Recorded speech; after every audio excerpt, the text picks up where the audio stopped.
এজন্য বিশ্বনবী বলতেন আসাদুহুম ফি আমরিল্লাহি ওমর, আমার দ্বীনের ব্যাপারে সবচেয়ে কঠোর ওমর। বিশ্বনবী বলতেন আমার পরে কোনো নবী নাই, কোনো রাসূল নাই, তবে আমার পরে যদি কেউ নবী হতো আমার ওমর নবী হয়ে যেত। লা নবিয়্যা বা'দি ওয়ালা রাসূল, আমার পরে রাসূল নাই, কোনো নবী নাই, তবে লাউ কানা বা'দি নবিয়্যুন লাকানা ওমর। প্রভু তুমি বলেছ রাসূল দেবে না, বলনি দেবে না ওমর, বলনি দেবে না হামজা তারি, খালিদ বিজয়ী সমর। প্রভু তুমি বলেছ রাসূল দেবে না, বলনি দেবে না ওমর, বলনি দেবে না হামজা তারি, খালিদ বিজয়ী সমর। প্রভু তুমি বলেছ রাসূল দেবে না। আল্লাহু আকবার। মদিনায় যত মুনাফিক ছিল জমের মতো ভয় পাইতো সাইয়েদনা ওমরকে। শয়তানদের লিডার ইবলিসও ভয় পেত ওমরকে। বিশ্বনবী বলেন ওয়াল্লাযী নাফসি বিয়াদিহি, ওমর ওই সত্তার কসম যেই সত্তার হাতে আমার আত্মা, মা লাকিয়াকা শাইতানু সালিকান ফাজ্জান ইল্লা সালাকা ফাজ্জান গায়রা ফাজ্জিক। ওরে ওমর, শয়তান যদি তোমারে কোনো রাস্তায় দেখে, ইবলিস যদি তোমারে কোনো রাস্তা দিয়ে হাঁটতে দেখে, ইবলিস ওই রাস্তা রেখে দিয়ে অন্য রাস্তা দিয়ে হাঁটে। ইবলিসও সাইয়েদনা ওমর ফারুককে দেখলে, এই রাস্তা দিয়ে দেখলে ওর বাপের কি জীবনে এই রাস্তা দিয়ে হাঁটবেন, এই রাস্তা থুইয়া ওই আরেক রাস্তা ধরবে, চিল্লায় পড়েন আল্লাহু আকবার। কাফেররা ভয় পেত, মুনাফিকরা ভয় পেত, শয়তান ভয় পেত, এমনকি বিশ্বনবীর বিবিরাও ভয় পেত। সুবহানাল্লাহ পড়েন। বিশ্বনবীর বিবিরা বিশ্বনবীরে ধরলেন, আমার এইটা কিনা দেন, ওইটা দেন। বিশ্বনবী কয় টাকা নাই, ক্ষমতা নাই, সামর্থ্য নাই, বেশি কথা কইলে তালাক নিয়ে যাও, তোমাদের চেয়েও সুন্দরী অনেক সতী সাধবী নারী আল্লাহ ব্যবস্থা করে দিবে। বিবিরা মাঝে মাঝে খুনসুটি করতো, নবীরে ধরতো, এটা নাই ওইটা নেই, এটা দেন, এটা দেন। একবার সব বিবিরা টাইট করে ধরছে, ও নবী আয়েশার ঘরে যেদিন থাকেন সাহাবারা বেশি হাদিয়া পাঠায় কেন, আমাদের ঘরে যেদিন থাকেন পাঠায় না কেন? কালকে জুমার নামাজের পরে ঘোষণা দিবেন সবার ঘরে সমান সমান হাদিয়া।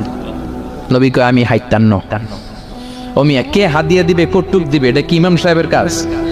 ইমাম সাহেবের বাসায় কে কোন দিন কি খাওয়াবে, কি গিফট দিবে, এটা তো কে যে গিফট দিবে তার ব্যাপার। বিশ্বনবী বললেন আবু বকরকে সবাই ভালোবাসে, তাই আবু বকরের মেয়ের ঘরে যেদিন আমার ডেট পরে থাকার সময় ওই দিন হয়তো বেশি হাদিয়া পাঠায়, তোমাদের ঘরে পাঠায় না, আমার বলার কোনো সুযোগ। বিবিরা কয় না, আপনারে বলতেই হবে। নবী কয় আমি পারবো না। বিবিরা কয় পারবেন। ইন দ্য মিন টাইম দরজার পার থেকে কে যেন সালাম দিল, আসসালামু আলাইকুম ওয়া রাহমাতুল্লাহ। বিশ্বনবী বললেন ওয়া আলাইকুমুস সালাম। বিশ্বনবী বুঝতে পারলেন সালামটা আমার ওমরের সালাম। বিশ্বনবী সালামের উত্তর দিয়ে বিবিদের দিকে তাকায় দেখে একটা বিবি ওর সামনে নাই, সব উদাও, ভ্যানিশ হয়ে গেছে। ওমর সুবহানাল্লাহ পড়বেন না? এই জন্য ওমরকে শয়তানও ভয় পেত। আমাদের বাচ্চাদেরকে, আমার মেয়ে একটা মাত্র মেয়ে, খাইতে চায় না, শুধু আমার মেয়ে না, অধিকাংশ বাচ্চাদের এই অবস্থা। ওর আম্মু এদিক দিয়ে খাওয়ায়, আবার দৌড় দেয়, আবার আমি খাওয়াই, আবার কান্নাকাটি করে, বলে গল্প শোনাও, তাইলে খাবো। এখন গল্প শোনাইলেও খায় না। বর্তমান সময়ের ছেলে মেয়েগুলো এরকম, এত জ্বালাতন করে, খেতে চায় না তো বলতে হয় বাঘ আসবে, বাঘ, সিংহ আসবে, সিংহ মামা আসবে, ঘুমাও, এগুলো আমরা বলি না? বড় দোষী এটা তারা কি বলেন? বাচ্চা যদি না ঘুমায়, না খাইতে চায়, এগুলোই তো বলে। বাঘ আসবে, বিড়াল আসবে। মদিনাতে ওমরে ফারুক যখন খলিফা, মদিনার কোনো বাচ্চারা যদি না খেতে চাইতো, না ঘুমাইতে চাইতো, মদিনার মায়েরা বলতো তাড়াতাড়ি ঘুমাও, ওই যে ওমর আসতেছে, ওমর। আল্লাহু আকবার। কি শাসক ছিলেন সাইয়েদনা ওমর। সবাই সমান, ওনার বিধান, ওনার রীতি সবার জন্য সমান।